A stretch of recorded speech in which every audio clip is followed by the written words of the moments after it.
Bonjour à toutes et à tous. Aujourd'hui, je voudrais vous présenter mes cadeaux que j'ai reçus à Noël. Oh.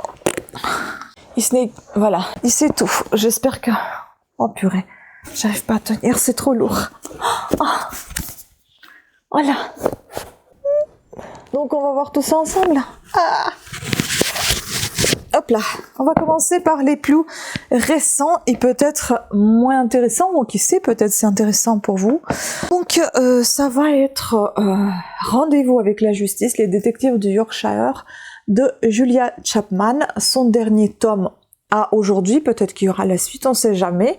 Et là c'est le tome 9, j'ai tous ces tomes, je suis au 4e ou 5e, je ne sais plus. On va dire je suis quasiment à moitié. Donc j'ai commandé celui-ci au papa Noël, il me l'a offert. Donc ici, la découverte du cadavre d'un écologiste fait souffler un vent de panique sur les vallons. Tout accuse Will Metcalf, le frère de Delilah. Mais Delilah ne peut croire à la culpabilité de son frère, et Samson non plus. Déterminés à prouver l'innocence de Will, les deux détectives mènent l'enquête, mais la justice se paiera au prix fort. Il m'a pas l'air d'être si épais, mais je crois que les autres, je sais pas s'ils font à peu près la même taille. Je me rappelle pas. On est à peu près à 400 pages, hein, pas loin. Ensuite, alors, comme d'habitude, j'ai pas prévu mon cutter, on va galérer. Dans ma liste de cadeaux était cette merveille. J'ai les 2 tomes d'avant, et là c'est le 3e, enfin 2 tomes de trilogie, on va dire. Et là c'est la 3e trilogie, ça va, on galère pas trop. Ça s'ouvre assez facilement. Voilà comment ça se présente. C'est toujours un chef-d'œuvre, ces livres. Franchement, cette édition, Monsieur Toussaint l'ouverture, je crois. C'est ça. Monsieur Toussaint l'aventure. C'est quelque chose. Ils sont très très forts dans la présentation. C'est juste magnifique. Regardez-moi ça, mais c'est trop beau. Il faut vraiment que je commence à bouquiner ces livres. Et donc, on va commencer par le tout premier. Les Chroniques d'Avonlea. Donc, Lucy Maud Montgomery. Oh, c'est trop trop beau. C'est juste, mais c'est un chef-d'œuvre. Hein. C'est magnifique, je trouve. C'est super beau. En fait, je suis fan de cette maison d'édition. C'est vraiment magnifique ce qu'ils font. Voilà, si on enlève la petite jaquette, derrière vous avez un petit chat blanc. Et donc, qu'est-ce qu'on a ici? Retrouver Avonlea, la saveur des premières années d'Anne Shirley à Green Gables, plonger dans ces récits drôles, tendres et nostalgiques avec leurs habitants hauts en couleur, et tous plus étonnants les uns que les autres. Découvrez sous la plume exquise de Lucy Maud Montgomery le quotidien et l'extraordinaire de la vie sur l'île de Prince Édouard. Partagez les joies et les peines, redéfinissez les contours de l'amitié et de l'amour, et sondez les âmes mélancoliques, obstinées et résilientes. Les 12 histoires captivantes des chroniques d'Avonlea dévoilent la richesse humaine de cette petite communauté.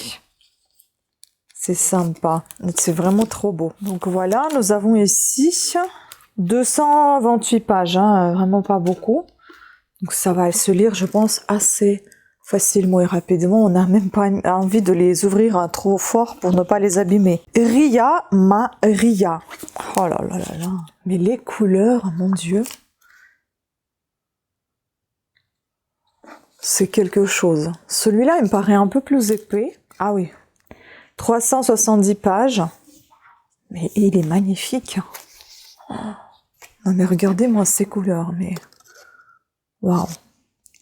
Le 3e. Pour Ria, dernière née d'Anne Shirley et Gilbert Bliss, pas question d'études comme ses frères et sœurs, la vie ne devrait être qu'un délicieux tourbillon de robes et de premiers baisers. Malheureusement pour ses aspirations, la Grande Guerre va jeter un voile sombre sur Glen St. Mary, départ des fils et des frères, nouvelles angoissantes, amour empêché. Ria devra faire face à des responsabilités aussi désagréables que nécessaires. Avec Ria Maria, Lucy Maud Montgomery clôt de la plus belle des façons une série merveilleuse en tissant un roman comme un sortilège pour conjurer la noirceur du monde. Et donc ça va être du coup le 3e. Ah mais voyez, c'est marqué en fait les livres qu'elle avait déjà édités. Il faut que je regarde si j'ai tout, moi. Et c'est ça que j'aime chez Monsieur Toussaint, l'ouverture ou l'aventure, c'est qu'il écrit tout ce qui reste. Donc, ah oui, d'accord. On a Anne de Green Gables, je pense que je l'ai, c'est en octobre 2020. Anne d'Avonlea, 2021. Anne de Redmond, 2021, c'est toute la trilogie, j'ai. Anne de Windy Willow, j'ai. Anne et sa maison de rêve, Anne d'Angléside. J'ai, ça c'était sorti en 2022, et donc ça c'est en 2023, donc c'est ce que j'ai là. La vallée arc-en-ciel, Ria Maria et les chroniques d'Avonlea. Voilà. Mais c'est bizarre, du coup, les chroniques d'Avonlea c'est le 3e, Ria Maria c'est le 2e. Pourquoi elle clôt avec, je comprends pas alors. Et la vallée arc-en-ciel c'est le 1er, donc du coup. Ah, il est magnifique, les boulots derrière. Mais qu'est-ce que c'est beau, mais c'est vraiment des chefs-d'œuvre ces livres. Oh là là là là, c'est beau, hein. Et les 3 ensemble, regardez-moi ce merveille. On va les abîmer quand même. Waouh. Ah oui, c'est super beau. Toujours avec son petit merci au dos. Vous voyez? Ici, il y a un merci avec un petit... Avant, c'était des petits cœurs. Là, c'est des petites fleurs, j'ai l'impression. Ici, nous sommes, je pense, comme le premier, à peu près... Ah non, 317 pages. C'est entre les deux, en fait. Non loin d'Angléside, berceau d'amour et de tendresse d'Anne Shirley et de sa famille, existe un endroit secret. Un vallon enchanteur qui abrite un ruisseau aux méandres rieurs. La vallée arc-en-ciel est un havre accueillant, un lieu d'innocence, riche de jeux et de promesses, où chacun est libre de rêver. C'est là qu'à travers l'émouvante Una Meridis, prête à tout pour mener une existence ordinaire. Fès, son intrépide grande sœur au cœur indomptable, ou encore la piquante Mary Vance, orpheline à la langue bien pendue, Lucy Maud Montgomery continue de façonner d'humour et de poésie une œuvre pleine de vie. Voilà. Écoutez, c'est superbe. Et comme toujours, donc, dans ces petites trilogies, nous avons un petit extrait de journal, un peu de généalogie autour d'Anne Shirley et de Diana Barry. Un lundi pas comme les autres. The Charlton Guardian. Voilà. Ah, c'est sympa, hein. Franchement, c'est toujours très très bien présenté. Et on a les magnifiques cartes postales à l'effigie, enfin avec les images des couvertures en fait, qui sont de Midori Kusano. Voilà, ça c'est celui que je viens de vous lire. Entre les deux et le tout premier. Trop trop beau. Je suis très très contente de mon cadeau. Voilà pour ça. Donc je vais les ranger après pour ne pas me précipiter et ne pas les abîmer. Ensuite, donc, mon chéri, il m'a trouvé des livres que l'on pourra lire avec vous. Regardez-moi cette mignonnerie. Mais c'est trop mignon, mais c'est trop chou. Mais c'est tout beau. Donc là, vous avez 5 tomes de Racine. Donc les œuvres de Racine. Des vieux, hein, des vieux livres, très beaux, de l'an 1803. Voilà, le papier pour vous montrer un petit peu comment ça se présente. Le papier est très épais. Voilà, des très beaux objets de lecture ou de collection. Mais c'est juste magnifique. Et voici la date. Donc à voir, peut-être qu'on pourra lire ceci. Ensuite, j'ai eu ces 2 gros livres, Fables de La Fontaine. Retour dans mon enfance. Regardez, avec de la dorure, c'est trop beau. Mais c'est dommage qu'il n'y ait que de la dorure au-dessus. Je ne sais pas pourquoi ils font ça que au-dessus. Et voilà, ce sont des vieux livres. Fables de La Fontaine. Il paraît qu'elle a acheté ça chez une personne qui a une bibliothèque de malades, qui est très très belle. Voilà comment ça se présente à l'intérieur. Par contre, l'année, là, je vais avoir un peu du mal. Là. Il faut que je le traduise, attendez. 1873, par contre l'odeur, oh j'en peux plus, c'est horrible, ça pue, mais... voilà, et donc ici on va trouver 12 dessins originaux de Bodmer, Brown, De Bigny, Détail, Jérôme, Leloir, Émile Lévy, Henri Lévy, Millet, Rousseau, Stevens et Worms. Donc voilà comment ça se présente. On pourra les lire en ligne hein, à Madame de Montespan. Ça c'est génial, on avait visité le château de Breteuil. Et justement là-bas on parlait et de Madame de Montespan et des fables de Fontaine, de La Fontaine, pardon. Donc et là, vous voyez, livre 7e. C'est le 2e tome que j'ai pris. Et donc voilà, ça va se présenter comme ça. Oh, qu'est-ce que c'est beau! Regardez, en fait, on a un papier de soie. Hop là! Waouh! C'est beau, n'est-ce pas? Le coche et la mouche. Le curé et le mort. Si on en lisait un, attendez. Est-ce qu'il n'est pas trop long celui-ci? Ça va, je pense. Allez. Le curé et le mort. Un mort s'en alloit tristement, ça me paraît son dernier giste. Un curé s'en alloit gaiement. Enterrer ce mort au plus vite. Ça doit être au plus vite. Ah, mais c'est un vieux français! Attendez. Un mort s'en allait tristement, ça me paraît son dernier geste. Un curé s'en allait gaiement. Enterrer ce mort au plus vite. Notre défunt était un carrosse porté, bien eridium impacté, et vêtu d'une robe hélas qu'on nomme bière, robe d'hiver, robe d'été, que les morts ne dépouillent guère. Le pasteur était à côté et récitait à l'ordinaire maintes dévotes oraisons et de psaumes et des leçons. Et des versets et des répons. Monsieur le mort, laissez-nous faire. On vous en donnera de toutes les façons, il ne s'agit que du salaire.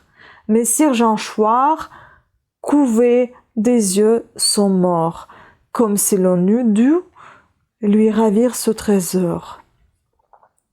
Et des regards assemblés lui dire, Monsieur le mort, j'aurai de vous tant en argent et tant en cire. Et tant un autre menu coup,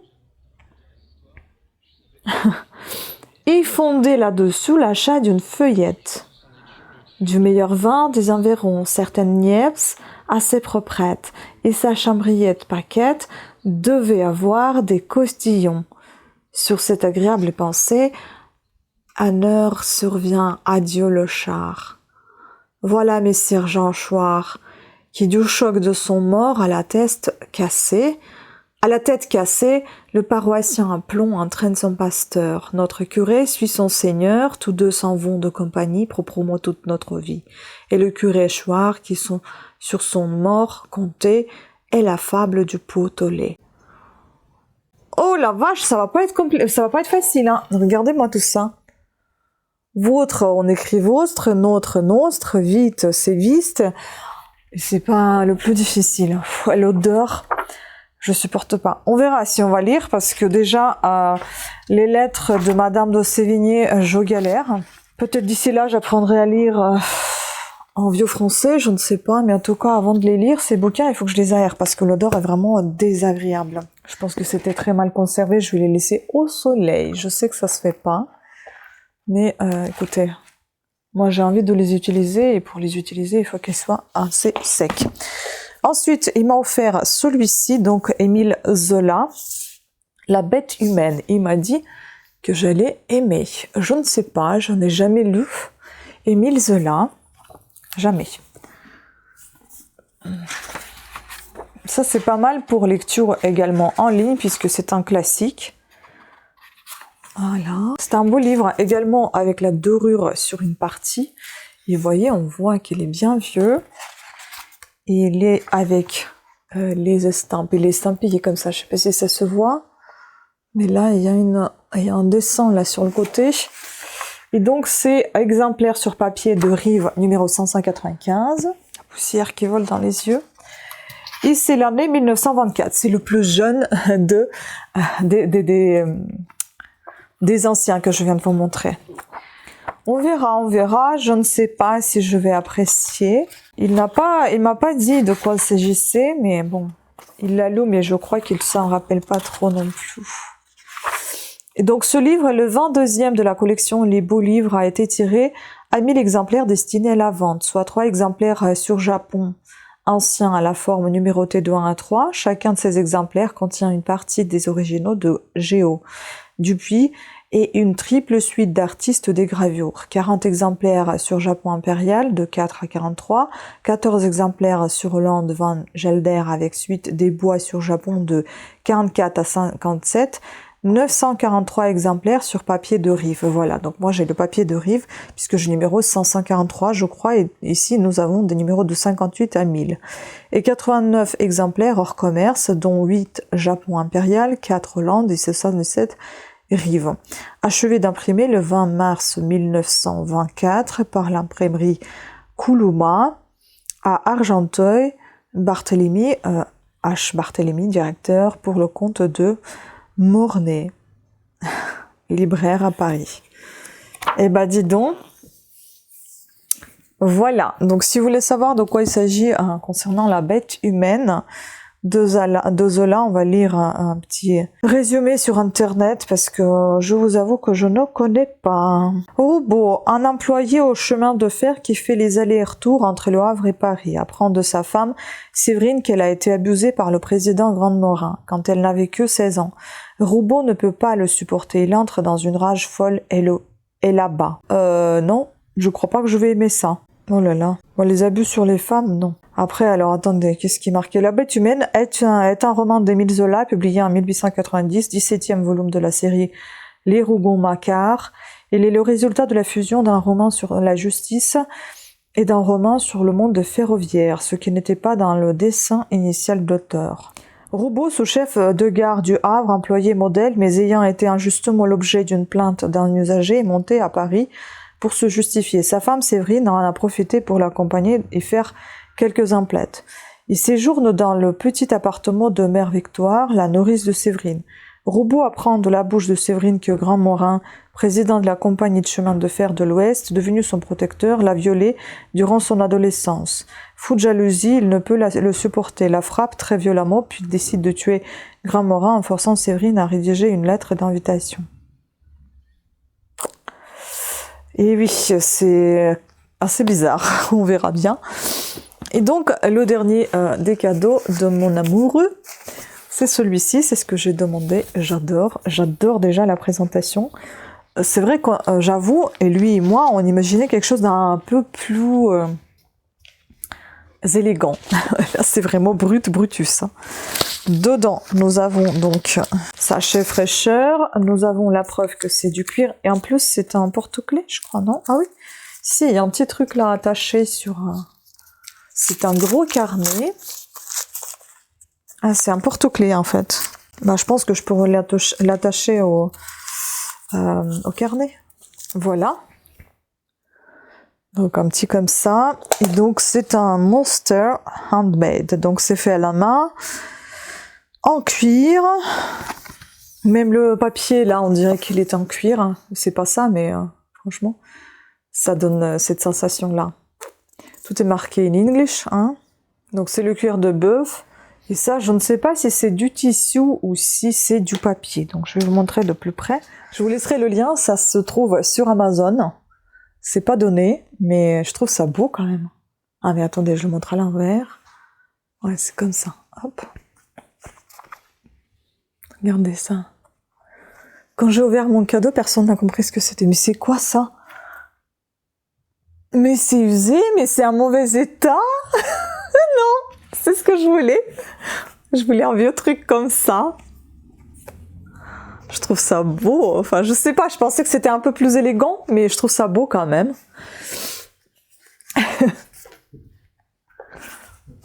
Et voilà l'intérieur. Vous voyez, on dirait vraiment du tissu, donc tout est fait main. Hein. Et là, donc dedans, c'est mieux d'écrire avec un stylo plume que j'ai d'ailleurs.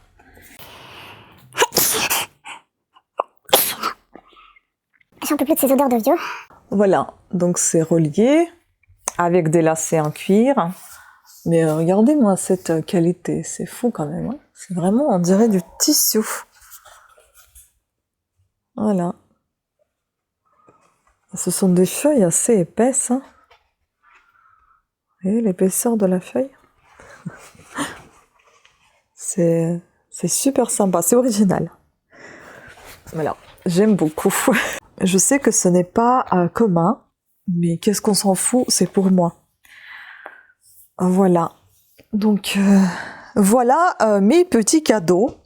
Cette vidéo est terminée, j'espère que vous l'avez appréciée. Pensez à vous abonner, à activer la petite cloche de notification. Mettez-moi en commentaire ce que vous avez reçu en cadeau si vous souhaitez partager également. Non, ben c'est pas très grave, vous pouvez juste dire si certains de ces livres vous donnent envie de lire ou est-ce que vous les avez déjà lus. Voilà. Sur ce, je vous embrasse fort, bonne année encore et à très très bientôt. Ciao!